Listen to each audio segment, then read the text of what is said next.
Crum, would you please take a moment just to explain the microphone system? Absolutely. Thank you, Mr. Chairman. Well, good morning, everybody, and welcome to the regional building. You'll notice a couple of small changes that we've made as we try to continue to improve the meeting experience here in the regional boardroom. The first thing you'll notice are new microphones in front of you. These are actually quite easy. So you'll see the little person on the right side, your little button there. When you click it, the button will turn red and you're live. So what I'd ask is when it's your turn to speak, if you could please be certain to press that button. Again, red is live, and then when you're done, you can go ahead and turn it off. One mistake that I made early on that I'll give you a quick tip on, if you feel the need to move your microphone forward or backwards, of course, the first thing I did was grab the stem, and if you do that, you're going to disconnect it a bit and the system won't work. So what I recommend is if you do need to move it, if you could just pick it up by the side, that you can slide it back and forth. Also, of course, there are goosenecks that you can adjust to your comfort. The second thing that hopefully you'll notice today is our projectors. We have jumped from the old bulb projectors to laser projectors that are sort of high definition, high quality. So we're hopeful that for people like me that struggle seeing the small type on the screen sometime, hopefully this will again be a better experience for you. So Mr. Chairman, thank you for that chance. Thank you, Mr. Crum. Certainly appreciate those improvements. At this time, would you mind introducing our new members? Absolutely. I have a couple new members with us today. First off, you all know that Chris Hall, of course, who announced his retirement, is now working the Hampton Roads Bridge Tunnel project, our VDOT district administrator. His replacement is Mr. Michael Davis, who many of you know or have seen at the meetings from time to time. Mr. Davis cannot be present today, but I did want to introduce Sonia Hollins-Ponton. Sonia, thank you for being here with us today. From our VDOT district office. Sonia, I didn't know if you wanted to say a comment or two. No, I just want to say good morning to everyone, and I look forward to the opportunity to work with you today. Thank you. The next person, and I'm sure he's very busy. I'm not certain if he was able to make it today, but the city of Franklin has named their interim city manager. His name is Lincoln Saunders. And Lincoln has already been, thank you, Mayor. He's already been with us in 3 or 4 meetings, Mayor, and hit the ground running. Really look forward to supporting Lincoln in his role and working with him. So you'll see Mr. Saunders, I'm sure, at future meetings. Is there anyone else at the TPO table that perhaps this is their first meeting and just like to introduce himself today? Let's take a quick look around. All right. Thank you, Mayor. Thank you. Next, item 2 is approval of the proposed agenda. Could we have a motion for that approval, please? So approved, Bobby Dyer. Thank you. Could we have a second? Second. Thank you. Who was the second? I believe that was Mayor Glover. Oh, thank you, Mr. Glover. Mayor Glover. All in favor, say aye. All opposed, say nay. Thank you very much. Next is public comments. I believe we do have a speaker. Mr. Crum, would you please? Yes, we included in your agenda are the transcribed public comments from the previous meeting. We did not receive any in writing in advance of today's meeting, but we do have a request to address you from Mr. Mark Gaduldig-Yatrowski. Mr. Gaduldig-Yatrowski would like to speak to us regarding transportation funding. Thank you, sir. Good morning, Chair, board members, and other neighbors. In the legislative packet for the upcoming session, there is discussion of a primary and secondary road funding mechanism for the region. And I want to encourage you to think bigger. There will be a new administration in Richmond as of January. We we have a changed landscape in terms of funding for highway projects of all sorts. There is a lot less certainty today in regard to what the federal partner is going to provide. And I believe that it would be a good time for the General Assembly to look at the whole system that has kind of been cobbled together over a period of decades. We need to take into account the change in the user base, more electric vehicles, more alternate fuel vehicles, the state of public transportation, and how to fund it, how the Commonwealth should fund projects that are vital for our future. So I would ask you to ask the General Assembly to establish a study committee to look at the whole thing from top to bottom and try to put together something that makes sense for the 21st century. Thank you. Thank you, sir. There are no other public comments, Mr. Crum? No, sir. And we do have some public comments that are from previous HRTPO meetings that are transcribed in your agenda. Next is item 4, Executive Director Report. Mr. Crum? Yes, my monthly report is included in the agenda for your review. Happy as always to answer any questions or even see me offline if you have any comments to share. I did, Mr. Chairman, want to remind everyone that both our TPO and PDC board meetings next month in November will be held on the peninsula. We're going to be meeting at Christopher Newport University in what I think is going to be a fantastic meeting venue. And President Kelly is incredibly excited to invite the regional leaders from Hampton Roads to his campus for a day of meetings. So looking forward to that and looking forward to establishing that as a regular occurrence. I know that's something that we've heard from our Peninsula partners and looking forward to having 1 or 2 meetings on the Peninsula each year. So thank you. Thank you. We are looking forward to that as well. Thank you so much.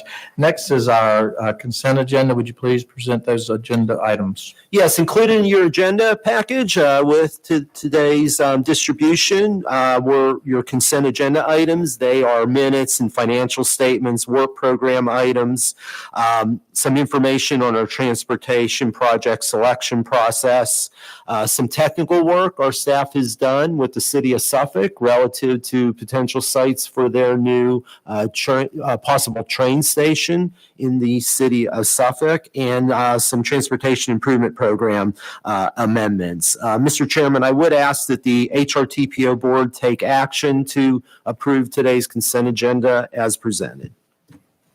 Having said that, do we have a motion to approve the consent agenda? So moved. Thank you, Mr. Second. Harrell. Do we have a second? Second. Where is the second? Mr. Mayor Dooman, thank you so much. All in favor, say aye. Aye. Opposed? Motion passes. The next item is our audit report. Mr. Garber, I guess, is going to be presenting that. Actually, we'll be at VPRA first. Did I miss? Okay, sorry. Yes, thank you. That's okay. Yes, Mr. Item 6. Thank you, Mr. Crum. Next item, would you please present this item? Absolutely. So I'm really excited and would like to invite Mr. Michael McLaughlin to come on up to the podium to provide a briefing from the Virginia Passenger Rail Authority. We provided some background information in the agenda. Many of you have written letters regarding this topic, but what you're about to receive, I think it will be a very informative update and report on a really critical project that is being completed in Virginia called the Long Bridge Project. But most importantly to this board, some implications that this project's going to have on the Hampton Roads region and passenger rail over the next 5 years. So, Michael, thank you for being here today, and we certainly look forward to today's conversation. DJ step. However, he was asked to present at the Governor's Transportation Conference this morning. He is appearing, I think, at this exact same time with other leaders of other modal agencies in Virginia. So he tried to. I'm going to get myself in trouble. He wanted to be here. I'll leave it at that. Sorry, he could not be here. He sends his regrets. I also want to say I do have a phone a friend, Jeremy Latimer, standing over there by the door, in case I get anything wrong, because I do not want to get anything wrong. He's going to give me a look like I need to be corrected, and or if I have any information that I might have forgotten, and I might ask he'll be my phone a friend if people remember that game show from about 20 years ago. I also want to thank Thelma Drake, our board member, not only for being here, but she has you started a conversation with DJ and me and others, gosh, almost 2 months ago now on this issue. And also Bob, you and Bevrithra and Rob Case. We've had a few conversations and a lot of back and forth on these issues, trying to find some solutions for what is a difficult situation with regard to train service while we try to construct projects up north that are going to benefit Hampton Roads. So with that, I'm just going to get right into it. I am going to start with some project updates and just some background. There's a need for rail investment, as we all know. I always say in Virginia, if you've been on 64, you've been on 95, you know that traffic's never great. Some days it is, but it's not always great. So we believe rail is a good option as a tool in the toolbox. Like we drove here today. We don't just take trains. We drove here today, but it is nice to have that rail as passenger rail and Amtrak for your areas as a tool in the toolbox if you need to go somewhere. We do believe that rail is also is good cost benefit. As you can see, there's a VDOT study about 6 years ago now that showed to add a lane of traffic from 495 and 95 in that area down to Thornburg, which is more toward the Fredericksburg area, it would cost $12.6 billion. Our capital and operating plans over the next 6-7 years are $7 billion. And what we're adding is the equivalent of another lane of traffic. That's why we have that graphic. And we do have some bottlenecks up north. Just like you have bottlenecks here, we came in on I-64. We saw the construction on the I-64 gap, just like there's bottlenecks there. We too have bottlenecks that we're going to get into, specifically the Long Bridge. We do have 5 tracks that go to 3, that go to 2, and that is the Long Bridge. That is the bridge, the only rail bridge over the Potomac for 70 plus miles, and CSX is pretty much only option to go north-south on what is their East Coast network. So it is an important rail bridge, but again, only 2 lanes of traffic, if you will, if staying with that highway metaphor. And it's at 98% capacity. When you're at 2 tracks, there's a lot of congestion.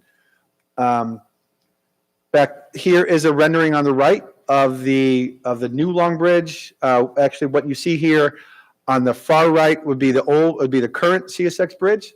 Next to it would be a new 2-track dedicated passenger rail bridge, and next to it is a pedestrian bicycle bridge that'll be built as part of the environmental impact statement and mitigation for National Park Service land. In case you're wondering who VPRA are, I have presented here before. It's been a few years. DJ has too. We were created in the 2020 General Assembly on the heels of about a $4 billion deal with CSX Railroad to purchase land and construct railroads such as Long Bridge. We do have a lot of the powers that, say, VDOT would have, but we are mainly here to construct passenger rail track and capacity that also does help freight, does definitely help the port as well, because when you add new passenger tracks, you're also freeing up the capacity on the freight line that otherwise would be taken up by those passenger trains. We do have a 15-member board. I already mentioned Ms. Drake is one of our members, and that is chaired by the DRP director. We do not operate service, although we do monitor service, and we do have customer service standards and we do have inspectors out on the lines, but we do partner with Amtrak and VRE up in Northern Virginia to operate service.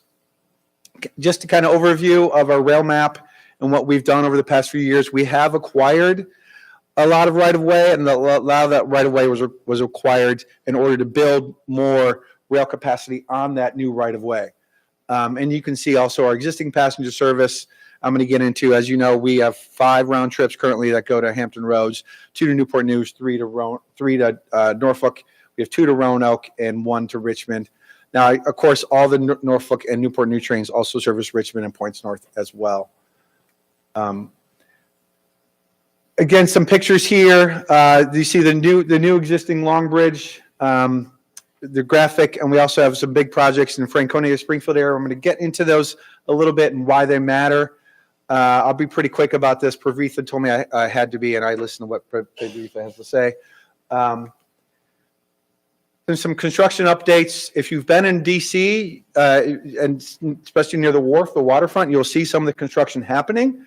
This is actually on the left-hand side here is underneath Maryland Avenue, which is Maryland Avenue goes over, there's a Salamander Hotel up there right near the wharf. It goes over the railroad tracks. The railroad tracks go under. We actually took up, as you can see, a railroad track, and we had to expand the walls, the crash walls, the retaining walls, and we're going to be laying new track back in there when we're done. Also saw some work near Ohio Drive and National Park Service land in Washington Channel over the summer, and we've already closed some traffic. And in fact, just beyond the traffic cones, there's already construction happening. We're digging up some of the road up there for utilities. Anyone who's dealt with construction, you know utilities are a major part of it. So I'm sure if there's people here from VDOT or other locations, a lot of the work that happens in early works packages are utility driven. And as you can imagine, up in this area, there's a lot of utilities. When I say utilities, they could be a Dominion, they could be fiber optics, so on and so forth. Again, some more pictures in the tunnel. I'm not going to spend too long on this, just some updates from recent updates of what's ongoing right now. Again, also a lot of tree clearing. You see a CSX train going over. This is the picture on the right is where I'm going to focus on here in a few minutes. So we have 2 packages. Just to be clear, we have Long Bridge North, which is about a mile of track and smaller bridges in DC. And then we have the span over the Potomac itself. So this is the span over the Potomac itself. The previous, sorry, let me go backwards. So on the right is in DC. This is also in DC. The Long Bridge South package is the package over the Potomac. So that is where the CSX bridge is separate from where we're going to build a new bridge. That is easier to construct. That's not the reason why we're here for what we're going to talk about with work windows, because we can construct that new bridge offline of the current bridge. And again, some more activities are happening. If you've taken a train or driven over 395, you'll see a lot of barges in the water. Those are our barges. Franconia Springfield bypass. If you've taken the train, you'll see activity up here. This is in the Franconia area where we're building some shoe fly tracks, which are temporary tracks, so we can kind of build offline, if you will. I'm going to keep going through this quickly. Again, getting to Long Bridge. This is a good overview graphic. You have the 2 different bridges over the Potomac. But in DC, we talk about the Long Bridge project actually about almost 2 miles. Goes up to L'Enfant, which is just off the right side of the page. But that mile of track and bridges in DC is where it gets really complicated, because there will be a 4-track bridge, bridge and rail on one structure, versus over the Potomac, you have the 2 structures. So when you have, and we're building 4 tracks of rail where the current rail line exists, that's going to create complications. So again, another good overview. And if you're following the rail line, it's the furthest right. It goes up and it turns under north of the Jefferson Memorial. Here's a better graphic as it's coming in to DC. The issue I talked about where we're building tracks where they currently exist. We're trying to maintain service for passenger rail trains and all the CSX trains. This is CSX's busiest line on the East Coast. This is the area. This is the work area. I'm happy to answer any questions as we go along. I'm taking time to make sure we're clarifying the area that is of issue here. As you see the tracks come together, after the cross, this is the exit. Much more complicated, much more difficult as we get toward Main Avenue, which is that road underneath the track on the right. So, as I mentioned, to maintain traffic, it's going to be complicated. We are developing a plan, and unfortunately, due to noise restrictions in DC, we can only construct during the daytime. There are some more natural work windows at night, but we have to construct during the daytime. And we need, in order to make this project happen without incurring hundreds of millions of more dollars in cost, we need a work window. So we've been working with Amtrak and VRE and CSX to come up with a work window that tries to, there's the best of the bad options, if you will, that tries to have as many trains go through as possible, yet still allow us to construct Long Bridge and have it done by 2030 and within the budgets that the VPRA board has approved. Keep in mind that all of the trains that come down here also go up to the Northeast Corridor. They go to New York and some trains actually go to Massachusetts, go to Boston. So when we adjust schedules, and also they also go to, CSX trains also go to Florida. When we adjust schedules, we're adjusting schedules that are going to impact not just Virginia, but they're going to impact the Northeast, they're going to impact the Southeast, they're going to impact CSX, not just on the East Coast, but all the way out to Chicago as well. So we have been working with these entities. We're still finalizing the schedules, but at some point in January, we want to put the work window in effect. And some point, we're hoping in October, if we get agreement from all the parties, to put new Amtrak schedules in effect. Because as we're sitting here in mid-October, especially the college students are going to think about, I'm going to get my train ticket to come home in December. I need my train ticket to go back in January. We don't want those people to have to amend their tickets later. We want them to get in the system and book their tickets, their round-trip ticket, about this time now as they're finishing fall break and getting ready for, college kids. They'll be thinking not about school, but about their winter break. So we have come up with just under a 5-hour outage that's especially essential for the area on the right that is going to impact trains. And again, I'm not going to speak to every word. I like to speak from the knowledge, but of course these materials will be. Again, it'll also impact not just our trains, but Amtrak long distance trains, our North Carolina state supported trains, so on and so forth. So I should state that when this started, my first thought and Jeremy's first thought was, if we're going to have a work window, can we at least preserve all the service in Virginia? It's a lot of service. So you see give everyone a few seconds to get oriented. See the Amtrak long distance in the purple, the Northeast Regional, which includes our trains in the dark blue, and you see the VRE and the red and the blue, and also CSX freight. We tried to find the best window possible, and we determined it's in that roughly 8:15 to 1 p.m. time frame. So we did try to work with Amtrak, and this came up a lot with Rob especially, and see if we can have trains just in Virginia. For instance, a Norfolk train that goes to Alexandria and then cycles back. However, Amtrak has said due to their equipment shortage, and they are retiring their current equipment that if you ride an Amtrak train, they're retiring that in a couple of years. They do not have especially engines, to be able to do so. Then we asked the question, which I know has come up, what happens to the current trains when the new trains come online in 2027? We asked Amtrak that same question. They said, well, those trains are at the end of their useful life. However, I guarantee you we're going to keep asking Amtrak that question. And working with Bob, Aretha, and Rob, you asked that question, can we send Amtrak a letter? We're supportive of you sending that letter. Because I would hope that there could be some trains that we can keep running, so maybe we could have some service in Virginia. However, can't promise too much because we also have to service those trains, and Amtrak generally doesn't service those trains in Virginia. So there are challenges, but we are going to keep asking. So let me get to how it's going to impact. So by clearing these trains, we're going to have a lot of trains go through in the morning and a lot of trains waiting, especially the northbound I think that makes sense. Going north in the morning, a lot of trains waiting for the work window to open, the work window to end. A lot of trains will be coming south. There's a lot going on here. I'm not going to go through every change here. CSX has already moved a train that was in the middle of the work window to later in the day. So what does this mean? And Saturdays, there's the weekend too. We will be working on Saturday. So there's not going to be much change on Saturday as far as the schedules that we're going to put into place for the weekdays. They're going to be roughly similar.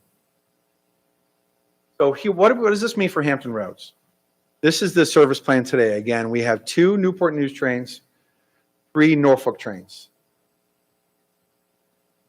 In the future, we're looking at, because we need to preserve that work window, we're looking at still two trains to Newport News and 2 trains to Norfolk. And we will add 2 buses, 2 express buses that'll start at Virginia Beach, go to Norfolk, and then go to Newport News, and all the way up to Washington, D.C. So right now, there's 5 round trip trains. We'll be going to 4, but we'll be adding 2 buses. I should also state that we will plan to put these new service plans in place in January. However, if there are issues and problems, and I take the train, my office in Alexandria, I live in Fredericksburg almost every day. But every day that I go to Alexandria, I take the train. And I notice some issues that if this train's 5 minutes late, it's going to hurt the work window. There's going to be some tweaks we're going to continually need to make. And we do need to hear from you about, hey, this isn't working, that's not working, because the reason I mentioned some of the other projects is not just Longbridge. There's other projects going on up north. The Franconia area, the Alexandria area. Should also mention VREA's projects at L'Enfant, which is north of Longbridge. So there's going to be a lot of trains going through work slow zones. If you've been on a train, you see a flagger, much like going through a highway construction zone. You might have a flagger that slows down traffic. So this is what we've come up with Amtrak and CSX and others. But the benefit, I do want to talk about the benefit. The benefit at the end of the day is when Longbridge is completed, we'll get 3 trains to Newport News, 3 trains to Norfolk. I should mention that of the train, there will be another switch as well. So the train times, a lot of the train times will change, Jeremy. Almost all of them will change. The Newport News train, instead of leaving about 5:30 in the morning, will leave about 4:30 in the morning. We're actually extending the Richmond train that leaves early there to Newport News. And one of the Newport News trains is coming offline. But again, we're replacing that by extending a Richmond train. So that train will leave earlier in the morning. For those, I see some military, thank you for your service in the room. For those who do need to get up north, whether it be places like Quantico, whether it be the Pentagon or other locations, that we've heard that early morning option is a good one for people who need to get up there. There will still be a Norfolk morning, the later morning, if you will, train will still be going north. Again, train times could be tweaked, but that gets up to DC after the work window. And again, we'll have the bus options. That the bus options are going to be able to take the benefit of the toll lanes that now start in Fredericksburg. So the buses going north in the morning might actually get some people to DC sooner than taking the train. I do know in Hampton Roads, you always have the bridge tunnel options. One of the first questions I was asked this morning, how is the traffic coming down? I've been down here enough to know you never know what traffic's going to be like down here because of the bridges and tunnels. So we understand that. But still, even with that, for those who have taken the toll lanes, you know it's a very quick option once you get to Fredericksburg to take it all the way up through Virginia. So the bus could be just as quick, if not quicker, getting people to Washington Union Station and for the connections north. And again, this will be when Longbridge is completed, and then when other Phase 2 projects will be completed about the same time, we'll actually be able to add other trains in the area. So what does that mean? You might be thinking only adds more trains to Richmond, but those people who might crowd your Norfolk and Newport News trains, there might be more room on your train because some of the folks in Richmond can take other trains. So I tried to get to the heart of the matter here, and I went through the PowerPoint pretty quickly. We are going to have a communications plan. We're already starting to get the word out. And Bob, thank you for inviting us here. We admitted we wish we had come to you a little sooner, but we did start having conversations with you about 6-7 weeks ago. But we're going to continue having conversations, not with entities like yours, with other groups around the Commonwealth. And we have information on our website. There are some videos. I'm not going to play them today that talk about the construction and the need for the work windows. And again, more communications and outreach. We are putting together fact sheets, other digital communications. Jeremy and I talked on the way up here about putting information at stations as well. A pardon our dust, if you will, a campaign that you see with a lot of anything that's happening with construction. So Jeremy, what did I miss? Sure. Board member, Ms. Drake? I do have a couple of questions if this is the right time. Can you go back to your slide that shows the 2 yellow buses, the yellow dotted lines, the one right there? I think we all thought it was going to be one bus that left at 6:30 in the morning out of Norfolk. What's the second one? I knew that might be asked. Oh, good. The northbound.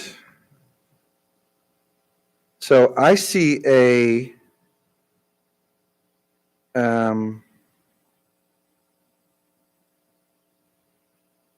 I see an early morning.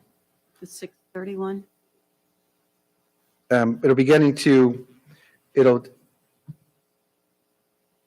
if I'm reading this right, it'll leave early from Virginia Beach about 5:30 and get to Norfolk about 6:15. And these, by the way, these could change. We're still in the middle of procurement with Right. Amtrak. And then in that 7:15 timeframe, Newport News. Okay, because I think that's a change. I think originally but was a 6:30 bus, wasn't going to Newport News. It was just going. But aren't we also doing a bus connection from Norfolk to Newport News for the very early morning departure? Yes, all of these, including the Newport News. Thank you for saying that. So there almost should be a yellow line that goes from, third yellow line that goes maybe Norfolk to Newport News. Now it'll be early because that's a 4:30 a.m. train departure. But you're right. We should be showing a regional bus, if you will, that connects people from Virginia Beach to Norfolk to Newport News. So there will be that third yellow dotted line just amongst the three cities here. That was always really what made the Norfolk train so successful, to be able to leave early in the morning and come back on a later train. So you could go for one day, for our military, for anybody just going up for the day. So just to make sure that that's there. I think a really important thing for all of us, VPRA, TPO, every one of our cities, we need to make sure the public understands we still have trains out of Norfolk and out of Newport News. I think some of the newscasting was done in a way that made it sound like we were losing all service. That's not the case. They just need to go online. They need to find when they want to go and when they want to come back. So a question is, how will they know, looking at the Amtrak schedule, that this is actually a real bus? Because I wouldn't want someone to show up thinking they're getting on a train and they're getting on a bus. So I think like you do have, and I hope this remains, and I've done it, and if you haven't done it, you should try it. It should be something about our tourism to ride the bus from Norfolk to Newport News. It is amazing what you see and how beautiful our region is from that perspective. But you have a little bus there, and it shows there's a bus connection. Yes. So what will it be to show this is a bus? Because I don't want us to lose service because people don't know whether they're getting a bus or a train. So you're talking about that on the phone app, for instance, or online. Online. It does show a bus, but you're It saying, shows a little bus because you're going by bus to Newport News from Norfolk. but you're saying that you want us to make sure people know it's a bus the whole way.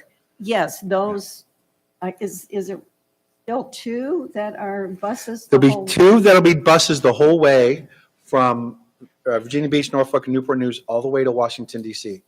And after making stops in the Hampton Roads area, it's going to be express. Now, there's some people might be asking for a stop here and there. We don't want to stop everywhere because then it will take longer Well, than the no, train. you don't want to do that. But what time does the second one leave then? Yeah. So Morning.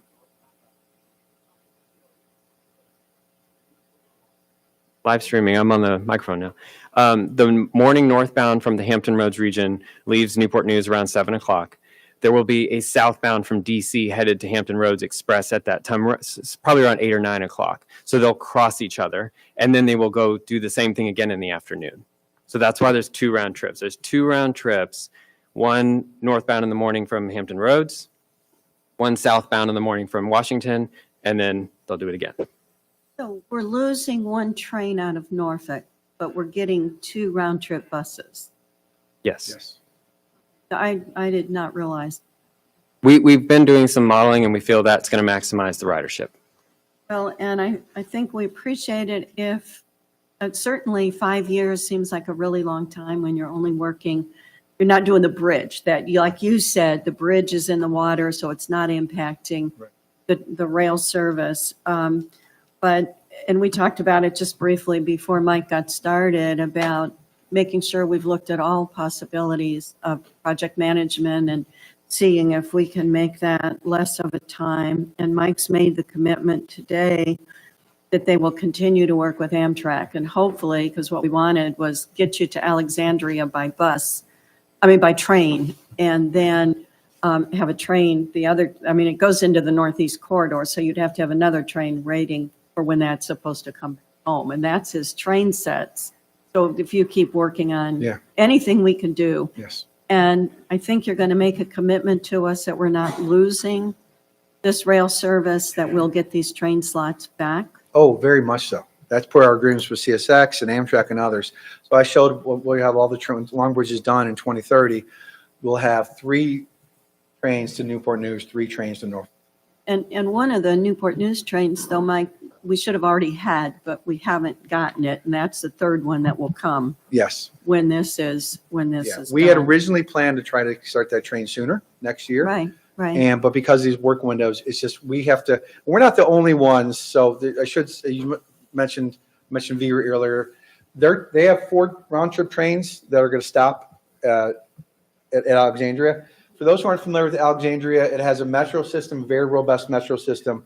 I think the chair wants me to hurry up. Yeah, A very if we- robust I'm metro sorry. system. It would be good. I would like to, Mr. Crump, to have some questions, If and want I to can open it just up to ask- everyone who may have some. One more thing for the TPO, Mike, can the TPO reach out to DC and ask if we can get a variance on the work? Is that a possibility? We're already in the process. We don't mind support. Okay, And it's going to be hard to be done. That's one of the reasons I went back here, because you have people living in this condo unit on the left of the upper right picture. Your people living there. So we believe, and others who have applied for variances, the chance of getting the variance for that area, which is the difficult part, because you can't follow tracks, by the way. You cannot have machinery on there and have a train go by, because if you have a boom, that something happens. That's the issue. That's why I mentioned this is different from over the Potomac. So we're happy to have the support. We can Okay. send you information So of Mike, our application. talk about Mr. that. Crump? Yes, so that's the intent of today's conversation, to see where the HRTPO board is and what action you might take in terms of giving us direction, and that could certainly be a consideration. If I may, just high level, talk about a couple of things to sort of set the stage for this. And first, I want to thank Mr. McLaughlin for coming down and sharing this information with you. A couple things about the trains. As we all know, we have 3 trains to the Norfolk station now. So let's be clear, you will be losing one of those trains to a bus. On Newport News, you have 2 trains on the peninsula now.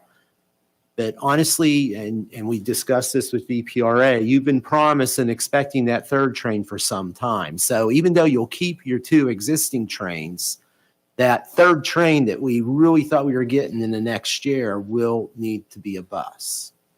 So to be clear, Hampton Roads through this loses 2 rail trains. And I believe EPRA has done a great job of framing that for you, but I want to be clear, we're going to lose for 5 years 2 passenger rail trains that will become buses. Now, a couple things, Mr. Chairman, I just wanted to bring up.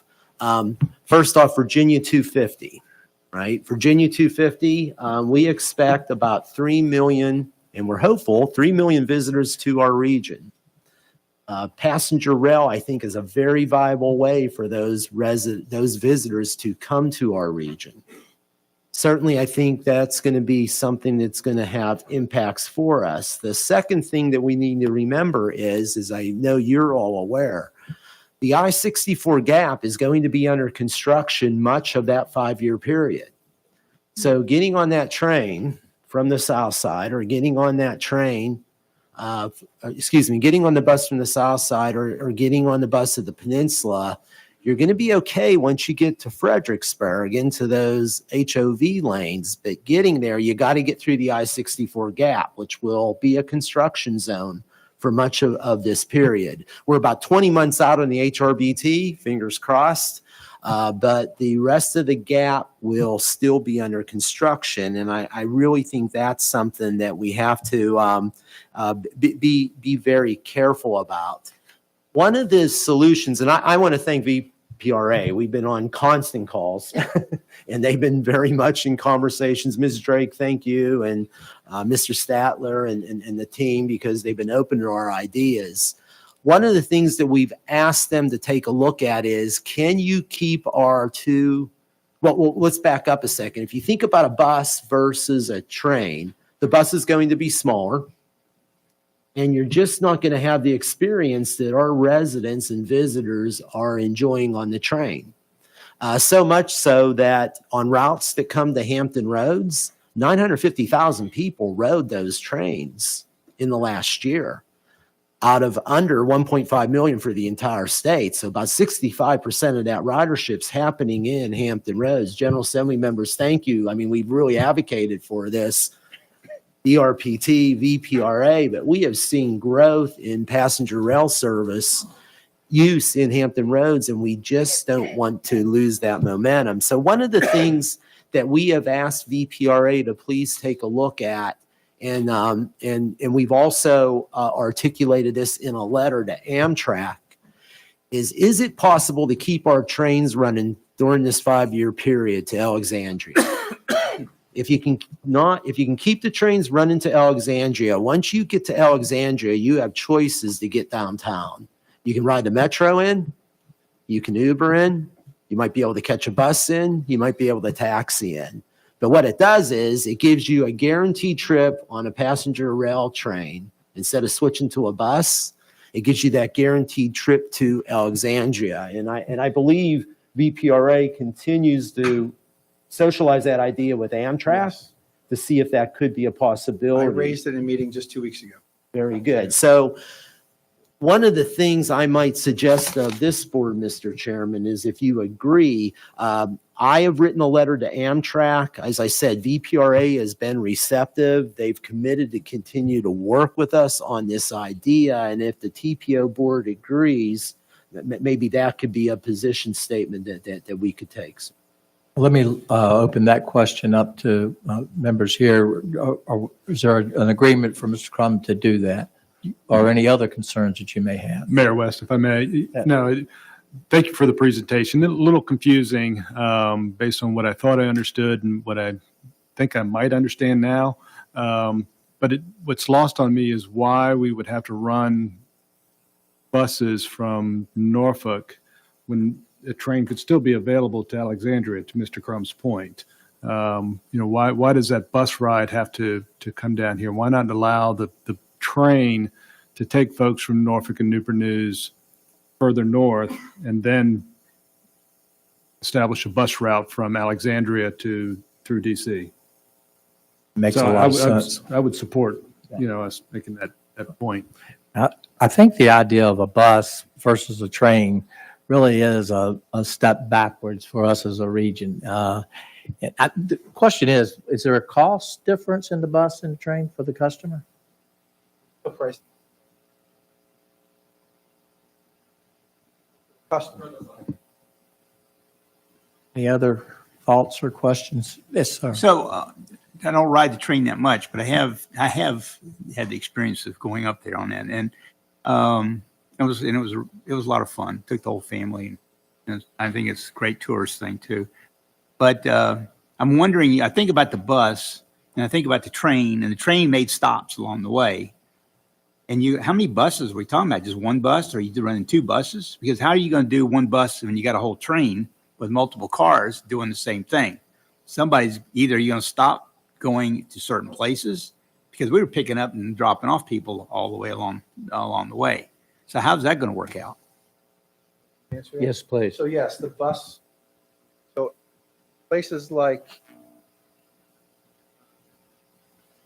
Richmond, so the bus will not be stopping like Richmond. That 900 and some thousand riders Bob mentioned is actually not just Hampton Roads. It's the whole corridor of the route of all three Norfolk trains. And as they stop, as you mentioned, sir, at Petersburg, at Richmond, at Fredericksburg, so on and so forth, and the two Newport News trains. So it won't be stopping in those places. Those places will have other options. For instance, there's Greyhound buses that go to and from Richmond, but Richmond also has other trains that come up that aren't shown on this map. They do have some long distance trains as well that come up from both North Carolina, South Carolina, and Florida. So they do have some other options. So hence why we're looking at dedicated buses just for Hampton Roads. So if you think about just the people that get on, say, that Newport News train in the morning, will those people fit on the bus? And that's something that remains to be determined. But once it leaves Newport News, it won't be making another stop at the other locations as it currently does. And if I can answer the other gentleman, I'm sorry, I can't see your name tag, sir. Hans, and train that continues, that starts, say, take the Norfolk train we're losing. It continues on not just to DC, but all the way to New York and or Boston. I can't remember. Some trains go to New York, some trains go to Boston. At least all trains go to New York. That's the same train set. So that needs to continue running in the Northeast Corridor where Amtrak has a lot of riders. So I don't know if that answered you. You said you were confused. What happens to that train? Since it won't be running, it'll start at Washington Union Station north of where we need to do the work and continue on to New York or Boston.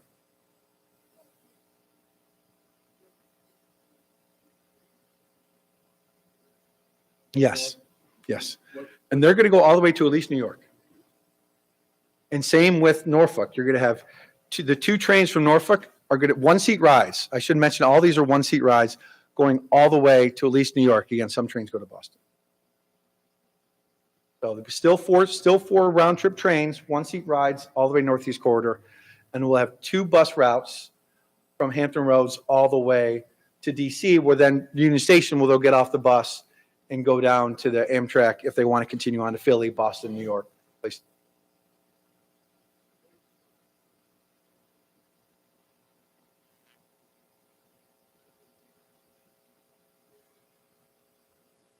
As of now, the bus is not stopping in Williamsburg. We're going to have a conversation about that. We can. Right now, Williamsburg has two round-trip trains. They'll continue to have two round. What Bob and Ms. Drake were mentioning was we had talked about adding a third train to Newport News sooner than when Long Bridge was done. And because of the work windows, it'll be.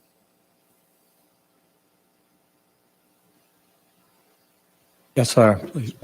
Thank you, sir. I'm with Mayor Pons. I thought I understood a little bit. So Williamsburg is not having a bus.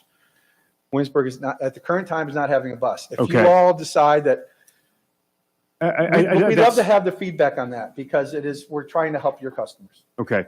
I don't think DRPT is here today. I know there's the transportation forum or with the governor today, but there is the Virginia Breeze Tidewater Current that DRPT is looking to stand up this year, and that will run from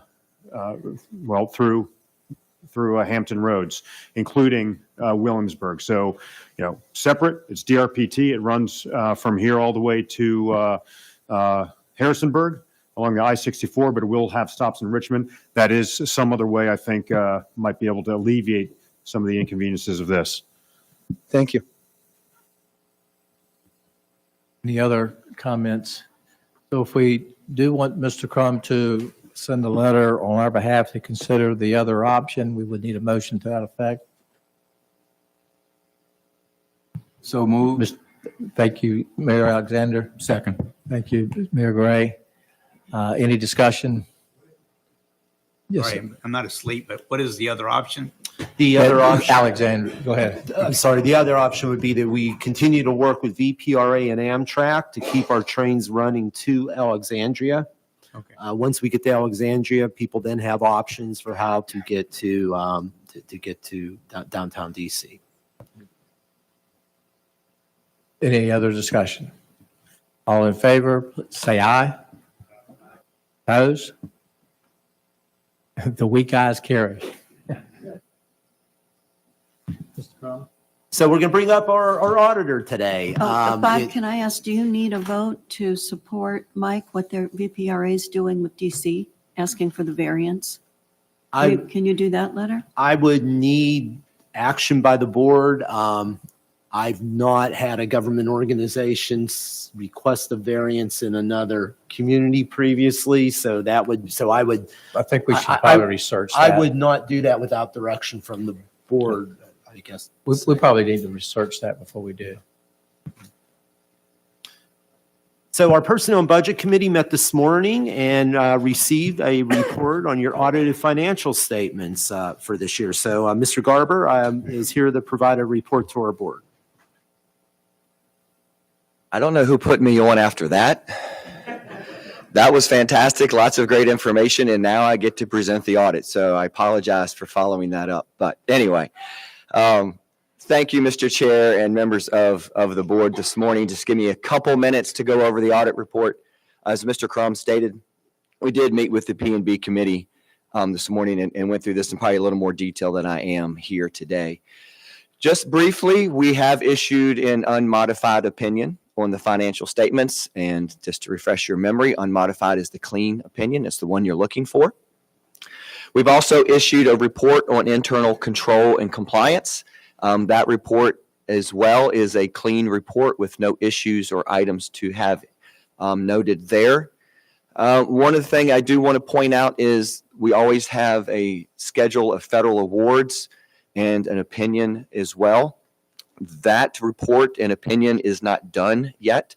The Office of Management and Budget every year issues a compliance supplement that we have to follow as auditors. That is usually out in April or May, sometimes as late as June. We are now in mid-October and we have yet to see that compliance supplement from OMB. So until that is issued, we cannot issue our audits and our reports on your federal awards. So we have done the work. We think we've done all of the auditing we need to do, but until OMB issues that compliance supplement, we cannot issue our opinion. And I have absolutely no idea when OMB is going to issue that compliance supplement.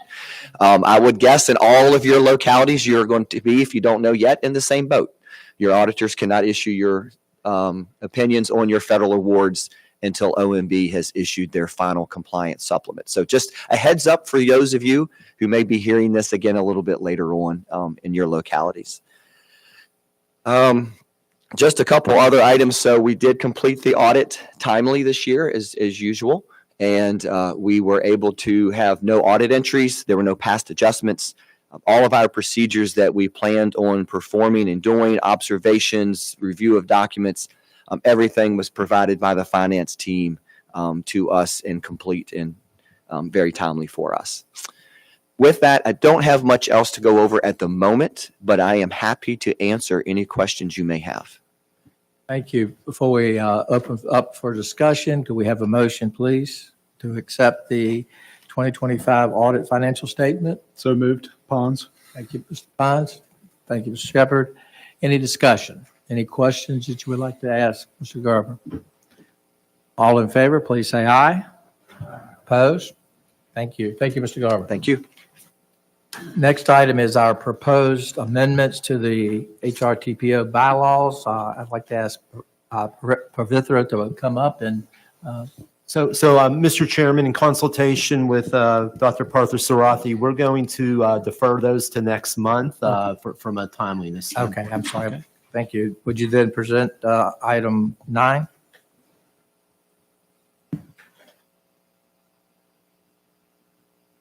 Thank you. Board members, just checking, is my microphone on okay? Test 1, 2. Tess, very good. So thank you. I'm here today to present to the HRTPO board for your consideration and potential action a proposed regional legislative agenda for the upcoming General Assembly session. You will recall that we began this process in July with a conversation on potential legislative items by this TPO board and also your companion board, the Hampton Roads Planning District Commission.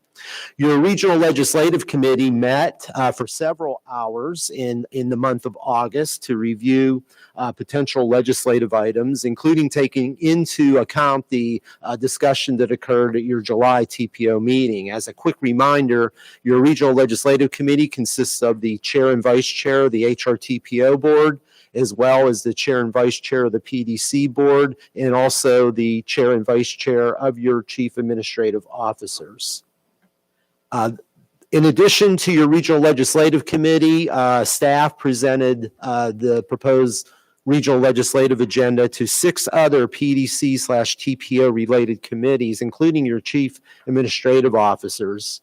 And we come to you today with a recommendation from your regional legislative committee to consider this agenda. The details were included in the pre-mail that we sent out last week. But what I'd like to do today is walk through some of those items, and certainly I expect that we'll have some conversation and discussion around a couple of them.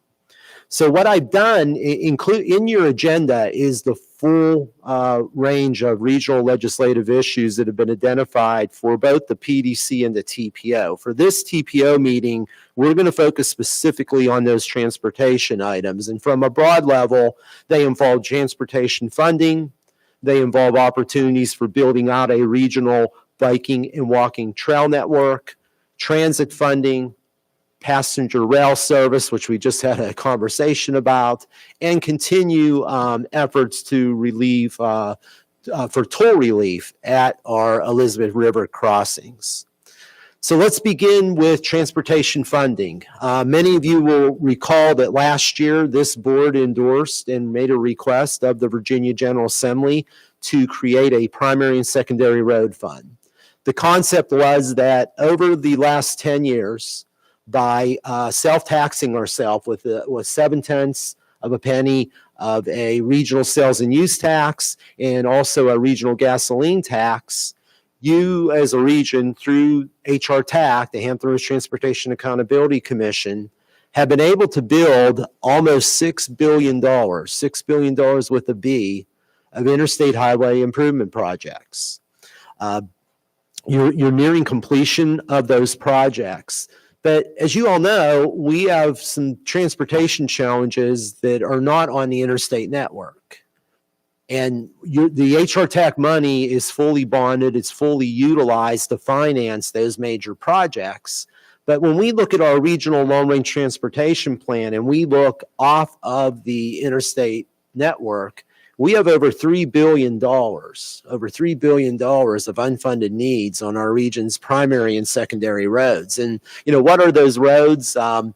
You know these very well. They are Route 17 and Victory Boulevard, the James River Bridge, certainly Hampton Boulevard, Route 460 and 58, Independence Boulevard, and other critical roadway segments that are currently failing. And when you start thinking about building out all these improvements on the regional transportation interstate system, when these vehicles leave the interstate highway, they come to your more local roads, and some of your roads just aren't prepared to support that and provide for that type of traffic. So your regional legislative committee, based on the conversation that you all had here as a TPO in July, continues to recommend the creation of a primary and secondary road fund. Last year, that a primary and secondary road fund bill introduced by Delegate Jackie Glass. It passed the House and it passed the Senate. I need to pause there and say thank you to our General Assembly members. We had complete regional consensus from our local governments here at the TPO board. Our General Assembly members supported us at the Hampton Roads Caucus. It got through the House, it got through the Senate, it was vetoed at the governor's desk. Okay. So the conversation that you all had in July was to resubmit the bill. We had a lot of conversation at the Regional Legislative Committee, and where it landed and what you talked about in July was increasing the regional sales and use tax. The idea is if you went from 7/10 up to a full penny, that would generate about $85 million more per year, and that money could be financed and invested by HRTPO to support transportation improvements on primary and secondary roads. The bill introduced by Delegate Glass last year took 2/3 of the money and would set it aside for dealing with transportation challenges on those roads. And 1/3 would go to roadways that are experiencing flooding, which we all know what those are because the last week has demonstrated what those roadways are yet again. Now, Mr. Chairman, what I would recommend, I do want to say, I believe at each of your places, and we distributed this to you last week, we do have correspondence submitted by our partners from Virginia Beach. They provided this information to us earlier this week. We immediately pivoted to send this to everyone so you understand what those perspectives were, and we have copies at the table.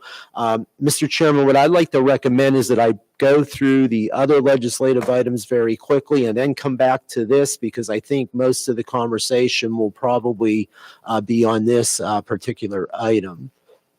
So if I may, our other transportation regional priorities, funding for a regional trail network. You have evolving here in Hampton Roads the potential to create a 250-mile long interconnected regional biking and walking network. You see some of the trails, whether it's Dismal Swamp in Chesapeake, the Elizabeth River Trail in Norfolk, Trail 757, which goes from the end of the Capitol Trail the whole way down to Fort Monroe and even comes over the Surrey Ferry and comes to the south side to connect into the Southampton Roads Trail, which runs from Suffolk the whole way out to the Virginia Beach oceanfront, and the great plans for the Virginia Beach Trail that go from our Newtown Road light rail station the whole way to the Virginia Beach oceanfront. These are projects that are moving, and the local governments are aligned. They are putting projects in their CIP. We're working with your staffs to bring different grant monies. We really want to make an ask to our General Assembly members for the potential for budget amendments and other funding sources to help us build out these trails. If you're in a rural area, it's about $2 million a mile. If you're in the most congested area, it's $5 to $7 million a mile. But what we know is that regions that are building out these bike walk trails, your emerging workforce, your young professionals, they very much enjoy these. They have economic impacts in a positive way. They improve quality of life. They promote tourism, healthy lifestyle, and sustainable ways to move around our community. So we think this can be an important part of our brand, and really want to ask our General Assembly members for assistance. Doesn't have to be the whole thing. $5 to $10 million can help us advance some key segments. Mr. Archer, I know you and I have had a number of conversations in Newport News. You have shovel-ready sites to go through your park. That would be a big part of this trail network. I've worked with many others. Mr. Trivet and I have been looking at how we get the Capitol Trail extended into downtown Williamsburg. These projects are alive projects that we can bring money to and really keep this momentum going. From there is public transit. Mr. Harrell has made some great progress with the 757 Express. What we have found is that when you go to 15-minute service intervals with bus stops and there's dependability and reliability. Mr. Harrell, I think you've rolled out 3 of your 13 backbone systems, and sir, I think they've been incredibly successful. Would that be fair to say, with the increase in ridership? So what we want to do is, they have dedicated funding for that. We got to protect it, and then we got to enhance it, right? We want to, and not just for HRT, but for WADA and for Suffolk Transit, we want to be certain that we're advocating and protecting and enhancing funding to our regional transit system. So in our goals to continue to work towards a multimodal transportation network, we see this as an important priority. Passenger rail, you just heard about. As noted, the trains that run through Hampton roads, yes, passengers get off in Richmond and they get off in Fredericksburg and DC, but there's about 950,000 passengers now a year on our trains that come to Hampton roads on our routes, and ridership is moving. It's increasing. We want to maintain those passenger rail trains during the Long Bridge construction project and continue to work on any areas where we can do improvements to continue to knock time off that trip. Passenger rail is becoming a competitive alternative to the automobile, and we want to maintain that momentum. And then finally, and Mayor Glover, I know you're always have worked hard on this. The General Assembly members, thank you. We made huge progress in reducing the impact of tolls on our residents with some really important toll relief programs, but obviously our work isn't done. The tolls at the downtown and midtown tunnel continue to be very, very challenging for many of our residents in Portsmouth and Norfolk and elsewhere in the region. And we applaud the work that's been done, but we want to continue to work with our state partners on continued toll relief. And then finally, on one of our regional position statements, we asked for a primary and secondary road fund, but we can't. My CIOs remind me, Bob, there's also transportation maintenance and repair, right? We got to be able to maintain and keep those current facilities up to the level that we need. So, Mr. Chairman, what I would like to do is, and obviously I'd be open to any question or comments about any of the items on our regional legislative agenda.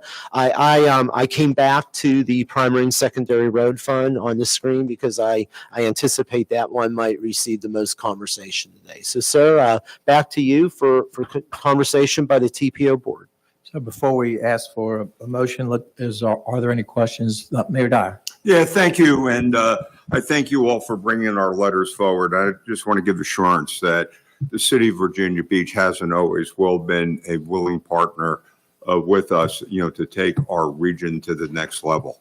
We certainly all have the same similar type of challenges that we have confronting us between budgets and congestion and roads. And but once again, the idea of the letter that me and Council Member Schulman put forward is to facilitate a broader conversation. The point is, what I think it's really essential that we talk about the unfunded needs about primary and secondary roads without that question or ability. But is it enough? Is this just a piece of duct tape on a hemorrhage that's only going to get by temporarily? And will it really fix the problems we all have? And I respectfully say that, we all have different priorities. And, once again, if you take a look at, what's going on, we had a thing in the Virginian pilot today that talked about the necessity of dealing with stormwater. And is it not a fact that when we're talking about secondary roads and the impact on stormwater had on a storm that really didn't have that much rain, but had a heck of a lot of water coming up all over? And predominantly Virginia Beach and Norfolk are the heaviest hit in the region when it comes to this. And, when we talk about the need of road patency, it's not only for economic development, but one of the other things that we have to take into consideration, and Kenny and I both have, along with Shannon Glover, a significant military presence. And for military readiness,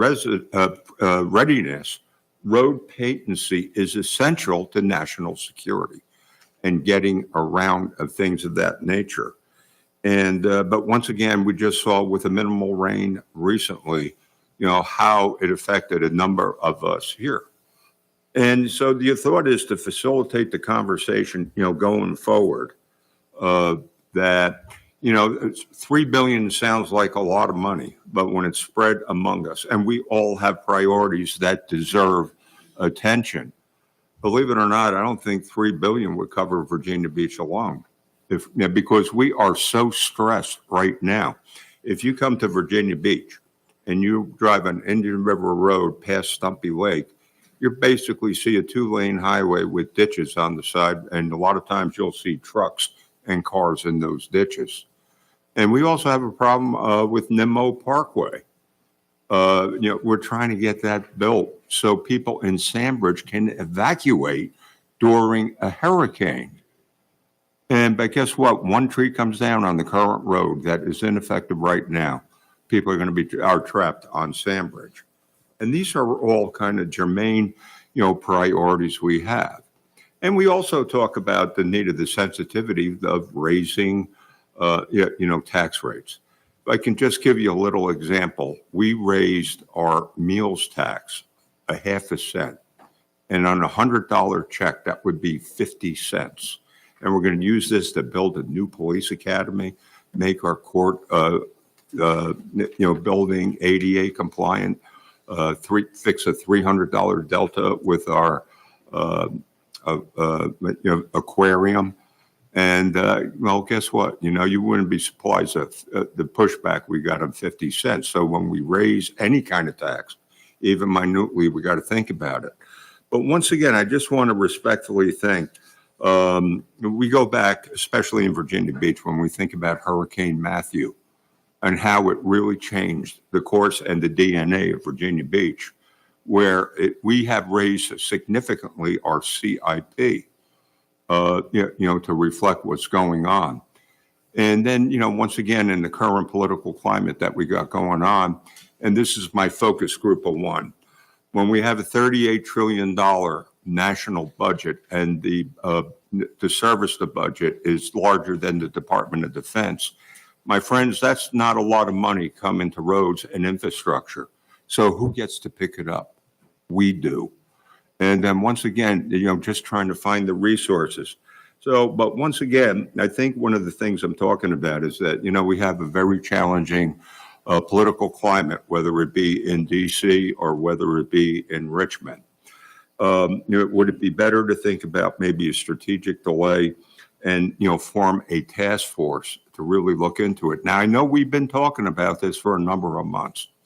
And, there was some difficulty with consensus. And, what I like about this group and also the Planning District Commission is that we always strive for consensus.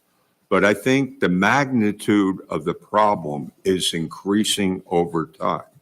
The flooding is getting worse. And, Kenny and I will say that we really can't divulge a lot of information yet because it's still in its genesis. But our two cities are confronting not millions, but billions of dollars in storm water remedies that are going forward. Our $567 million bond referendum now costs $1.5 billion. And that is to fix a lot of our roads with road patency. So, but once again, I think this is a need that goes on. We don't want to be an impediment, but I think we have to take this opportunity to take a look at a broader, bigger picture and appreciate the magnitude of what is coming. We are looking for, and I think I can speak for Kenny, and I'd like to hear him after, not millions, but billions of dollars of stormwater situation that affect every road in every district going forward, that, this has to be an extremely high priority. And if I can underscore and, just leave it at one thing, our military, and if I can wear my Harumpha hat for a little bit, the last time we went to the Pentagon, and Rick, Wes, you kind of remember, every undersecretary or assistant secretary of defense that we spoke to said it was a matter of not if, but when a confrontation with China, military readiness, especially in this region, because heaven forbid, if confrontation does come, this is going to be a very active area.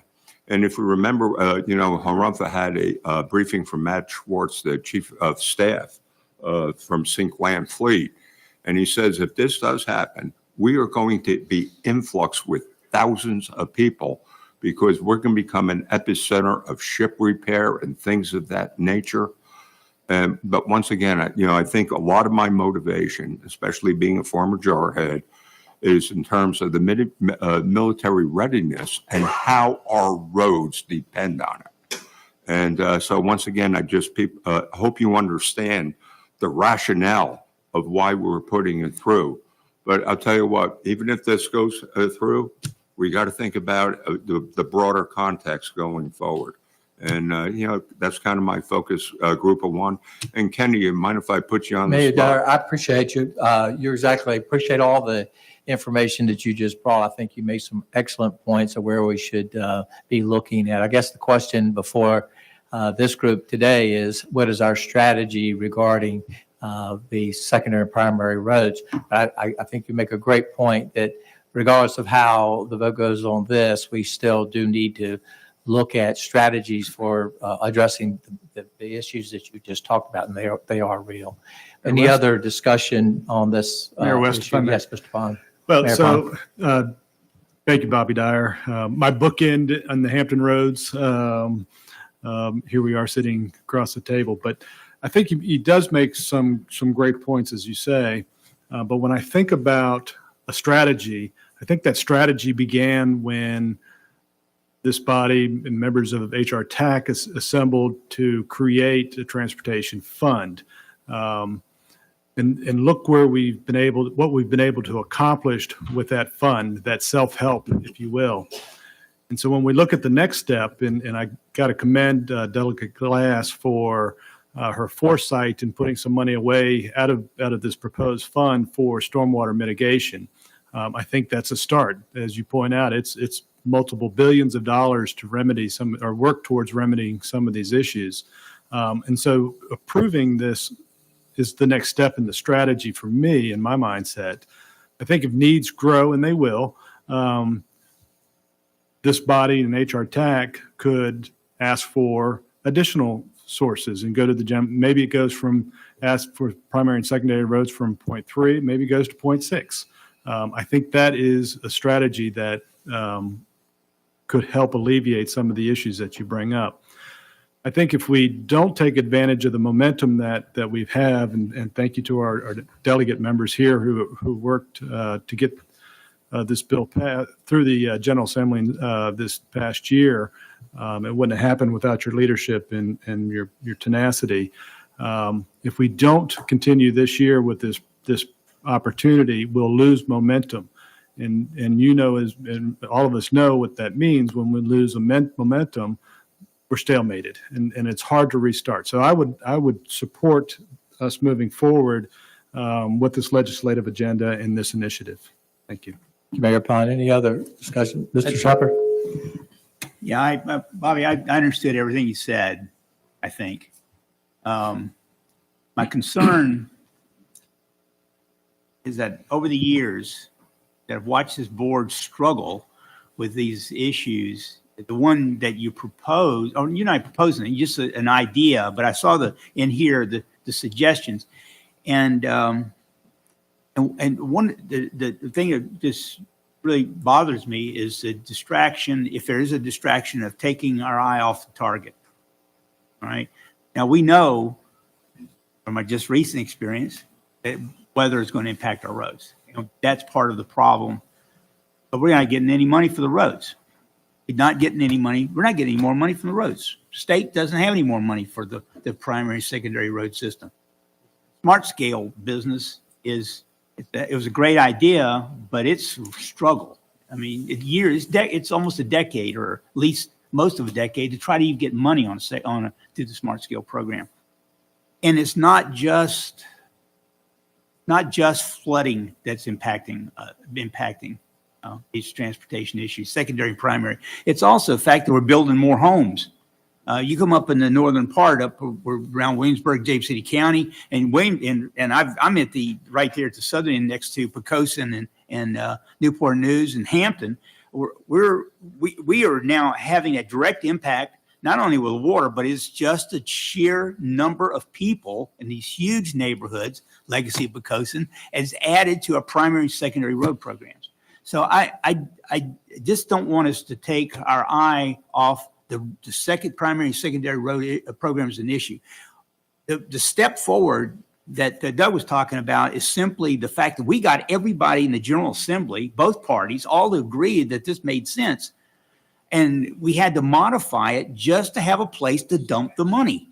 Right now, we have no place to dump money from the state into the Hampton roads so that we can address these issues. Even if we don't, if we had an agreement to raise 0.3% to give us that $80 million, okay, great. That would be a fund that that would allow us to dump the money. But right now, we have nothing.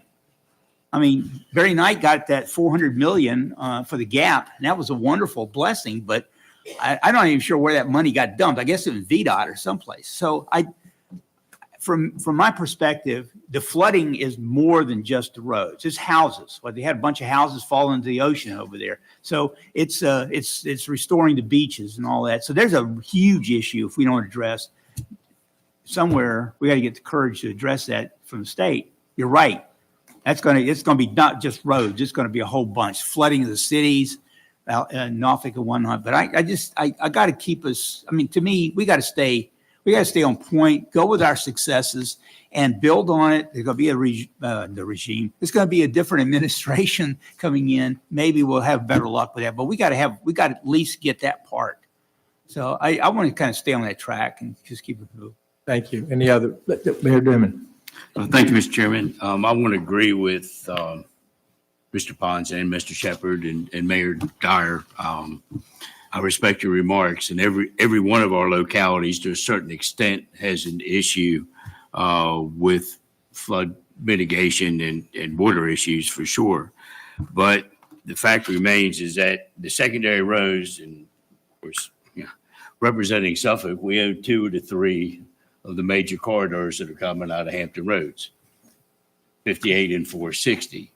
So when we look at commerce, as far as the port's concerned, traffic going in, traffic coming out, when we look at it, to your point, other than that, as far as evacuation routes, when you look at Route 58 right now, I invite you to come to Suffolk about almost 24 hours a day, but, anytime in the mornings, 7 to 10, try to do anything from 2 to 6.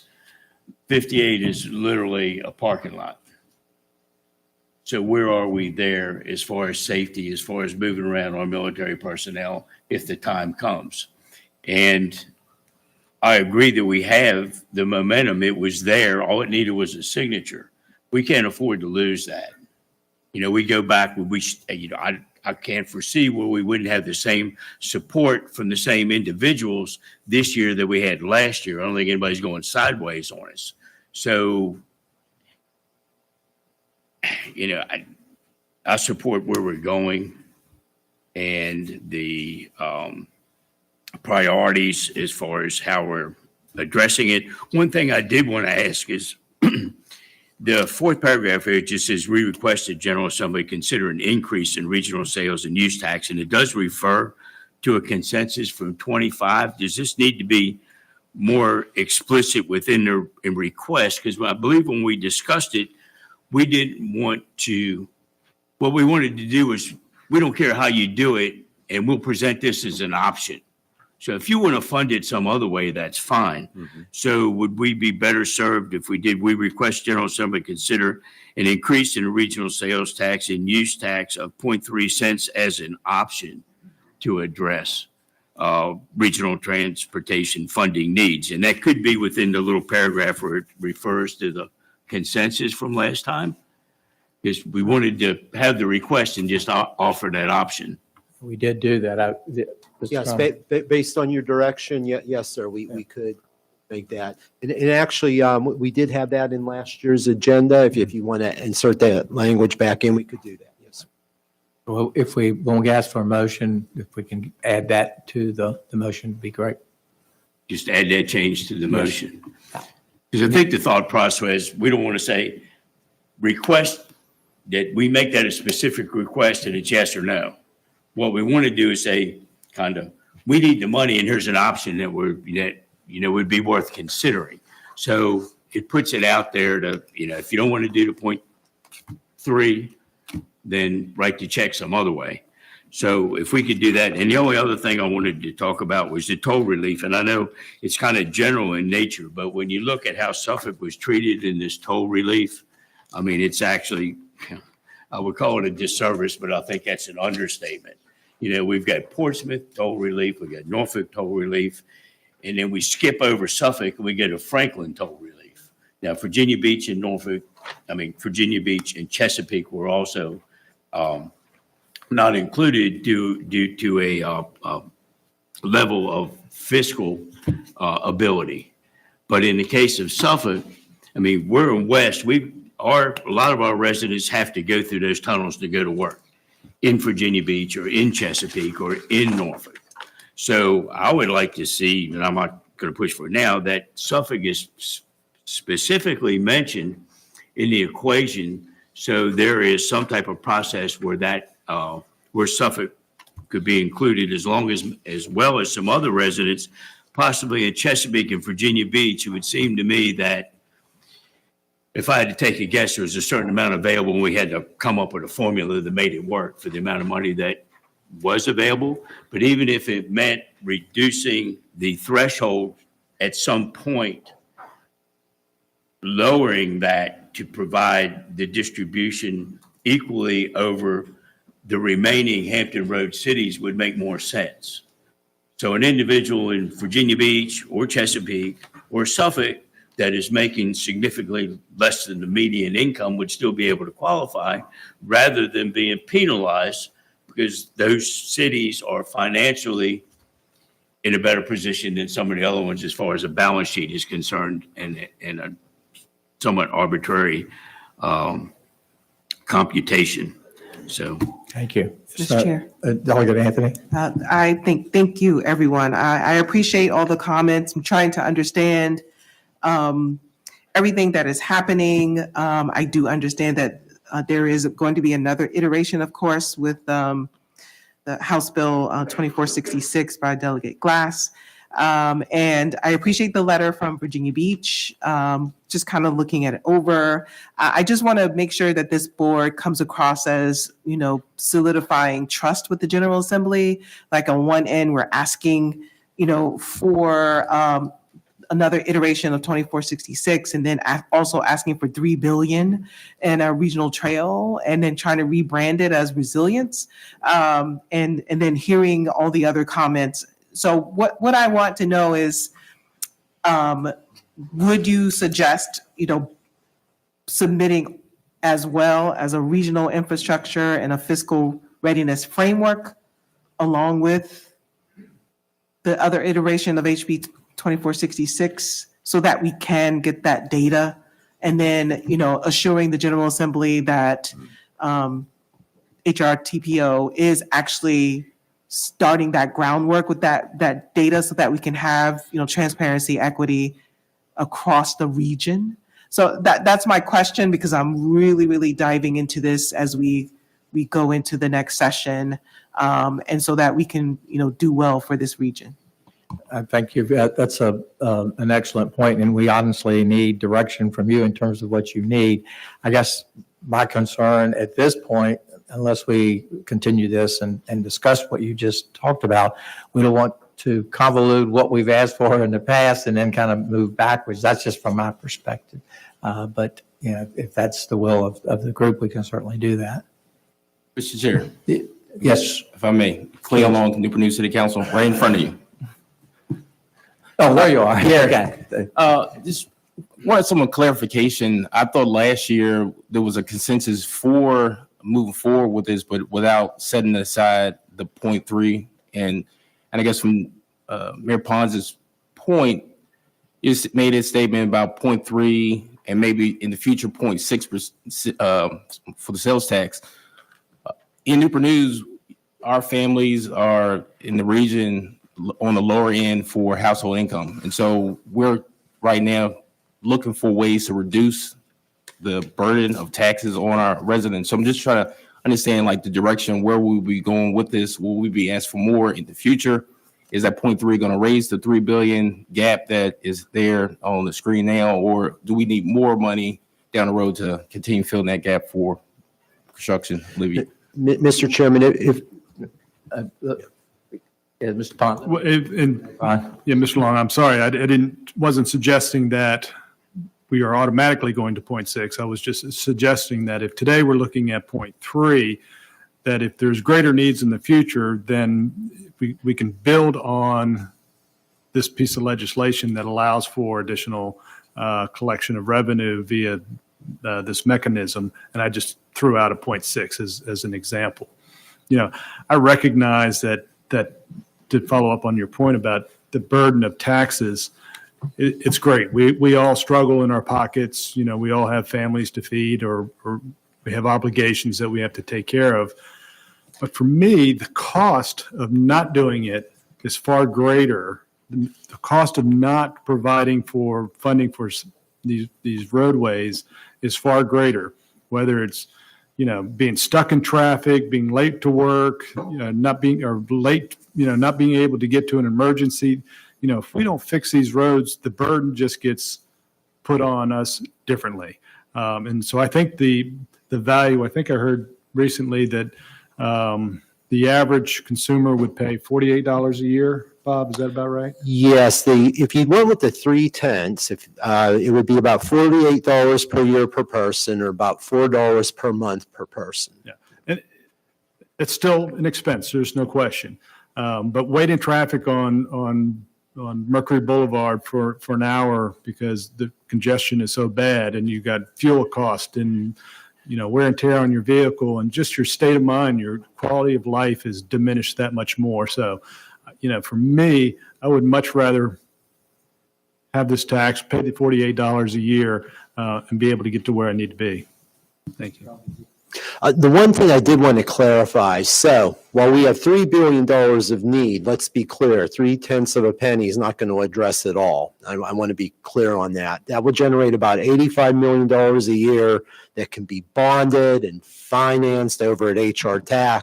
We'll move the needle on an awful lot of projects, but at the end of the day, if we would get this funding, we would be back in front of this board. Dale would be up here with me. We would be evaluating and ranking projects, and you're going to have to decide which of those you would use the money to fund. So I do want to be clear, 0.3 of a penny, and this sort of goes to Virginia Beach saying, you know, the needs are great. 0.3 of a penny won't address all $3 billion, but it will allow you to take a good step forward and a chunk out of these needed projects. Any other discussion? Yes, sir. I'll just be real brief. Having worked with the late Will McCarty, he was very passionate about this 3 I'm just asking that we continue to move forward on this. And being from a county of a population of only 40,000 with 28,000 cars coming across the Jameswood Bridge on a daily basis, I definitely see the need of us addressing immediately secondary road funding. I think this is probably the best avenue we have in front of us, and we continue the course so we don't lose our way. Thank you. Yes, thank you, Mr. Chairman. A couple of thoughts. One, has the General Assembly through JLOC or any other agency taken a look at secondary roads? Number two, out of the 133 localities in the Commonwealth of Virginia, counties, their roads are maintained or funded for repair and maintenance and upkeep and upgrade primarily by the state. Third, 0.3 of a penny is not even going to move the needle. We don't have the projects identified. And fourth, there's no money. And if I think creating a fund it's the right thing to do. But if we think that the General Assembly is going to find another source of revenue with the downturn in the economy and the reduction in force, and I know that Senator Locke and Senator Wilson in Finance can speak to this. But we're facing some headwinds as it relates to our financial standing in the Commonwealth of Virginia. Creating the fund, yes, but raising 0.3 of a penny, it's a tax increase, and that's still insufficient to move the needle. I mean, so I think that we should take a step back. Someone said something about studying or taking a deeper dive. Delegate Anthony said that. I associate my comments with Delegate Anthony based on the 4 things that I've identified. Thank you, Mayor Alexander. Rick, if I could make Yes. just a capstone comment here, and we have to move on. Let me put it this way. Virginia Beach is not going to be an impediment to this. The intent was to facilitate even a further discussion to really know, and I think Mayor Alexander just said, this is not going to cover what we really need in the future. I tell you what, we can subscribe to this, and I concur with all of you to say we got to at least take bite at the apple, what we got to do now. But what I'm asking, though, is we play chess, not checkers, and we look forward. And then once we have a new administration in place in Richmond, we start work. Maybe we put together a working group, a task force, work with the delegation and things like that, understand the magnitude of the problem, and then come up with ways to confront it next year. Thank you. So yes, I would like some direction today from the board in terms of how the board would like to proceed. Mr. Chair, Yes, I have a substitute motion. we don't have a motion yet. We It's don't- not properly before us? There's not a motion on the Okay, floor. maybe there won't be one. Yeah. Well, Mayor West, I would move that we approve the legislative agenda. Do we have a motion to approve? Do we have a second? Thank you. Mr. Chair, Yes, is the motion that's before us includes the 0.3%? yes. Mr. Chair, I have an amendment. I would like to strike that language, but move forth with the fund as identified in the proposal. So let me make sure I understand. You're proposing a secondary motion just to strike the 0.7 of a penny, that part of that. Yes, Mr. Chair, let me speak to that motion. We don't, the General Assembly has taxing authority as it relates to, sales and use tax. The General Assembly has the ability to identify how they would like to fund this, be it smart scale, revenue share, state of good repair. I mean, there's bill grants. I mean, there's so many opportunities, and I think that we're getting ahead of the legislative process. And so having the fund, identifying how that fund should be supported, I think it requires deeper conversation and some direction from the General Assembly. But establish the fund, certainly. I would second that. Well, is that an alternate motion, or is that an amendment to my motion? It's your choice. It's a substitute motion if you don't see it as a friendly amendment. Okay. Mayor Bond? I like, we had this conversation some time ago about establishing a fund, and I think this body agreed then that it was better to go with the ask. And I think when we went for the ask, we had great success in the General Assembly, so I would not support that amendment to my motion. So, Mayor Dimon? Thank you, Mayor West. If I remember correctly, it wasn't an ask. It was presented as an option that this board supported. And that was the whole intent, was not to ask for something that would require a yes or no answer. What we wanted to ask for is funding to address primary and secondary roads. We don't care where it comes from. We want funding for primary and secondary roads, and we are offering 0.3 tenths of a cents as an option in that consideration. And I don't see where we need to veer off from that course that was set last year, that was agreed to. We're not saying, and there are many, to Mayor Alexander's point, there's lots of options. I tell people all the time, I don't care where the money comes from, as long as it comes. And I think it should be the same way when we ask. This is the problem. We need funding to address it. And if this is an option that this board has considered and agrees to, if there's the support that we need in Richmond, and I can't see approving it any other way than that. Mayor Alexander, would you be willing to accept the language to include it, or to put the caveat that this is a one way or one suggestion as opposed to not putting an amount in? Mr. Chair, the problem with identifying one source, what makes this revenue source greater than another? If I'm going to give my former colleagues a list of things where they should look to, I would start with smart scale, revenue shares, state of good repair. So what makes this particular suggestion or recommendation the one versus the tools that they have in their toolbox?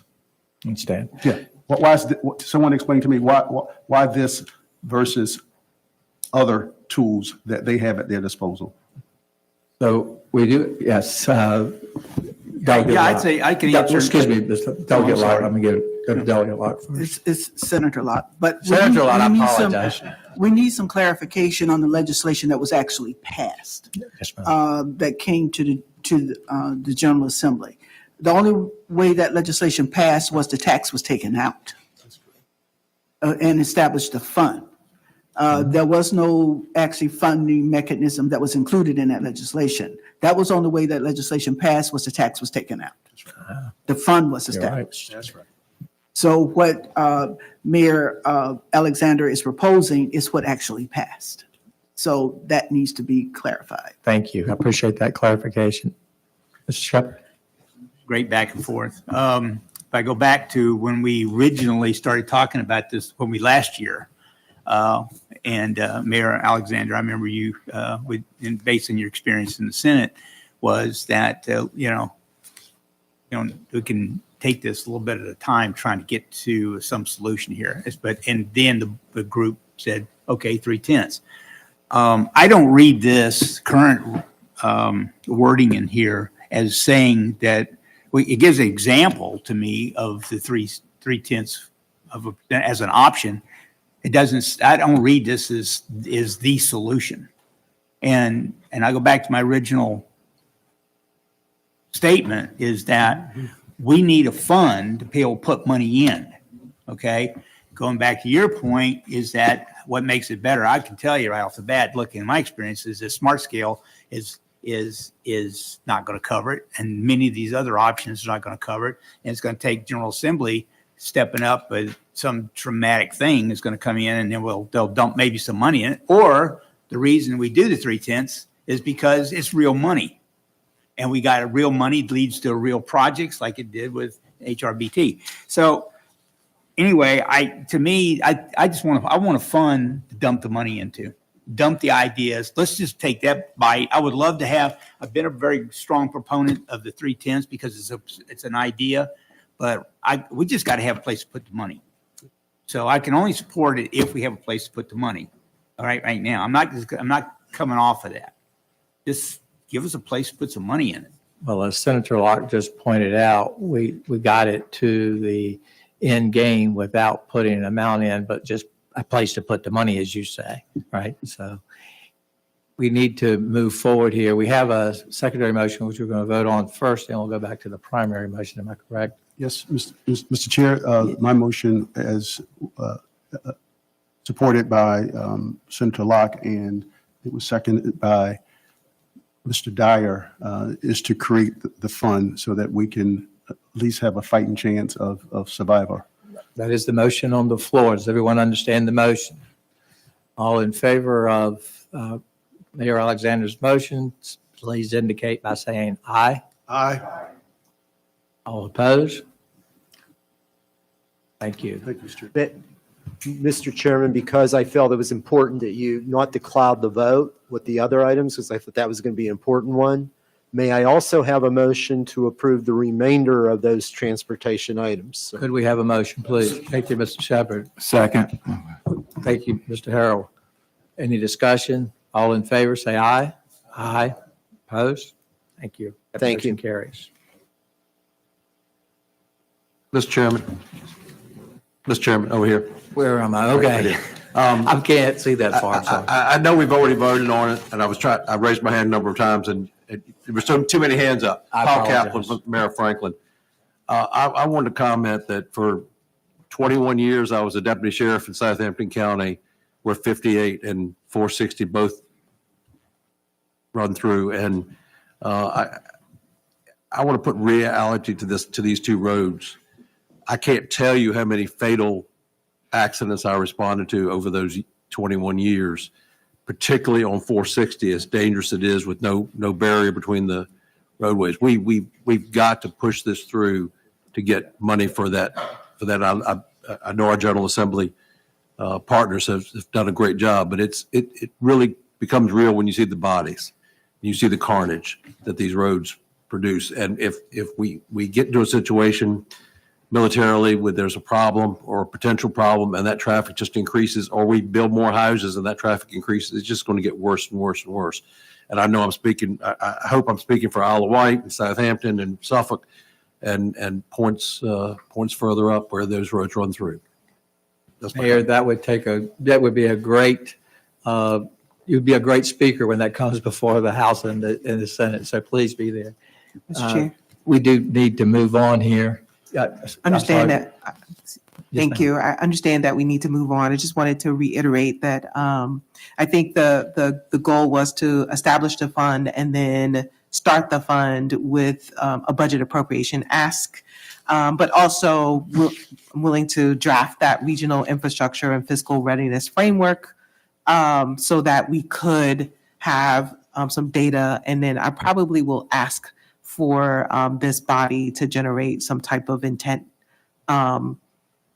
to go along with that, to push forth that study, that resolution framework, so that we can establish that trust with the General Assembly along with the iteration of that bill.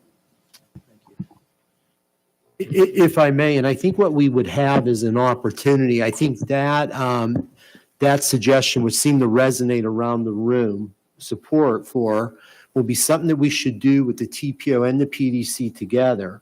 So if it's the pleasure of this board, what staff could do is put together some guiding principles for that. We bring it back here next month and to the PDC next month. And we would have time in November for endorsement.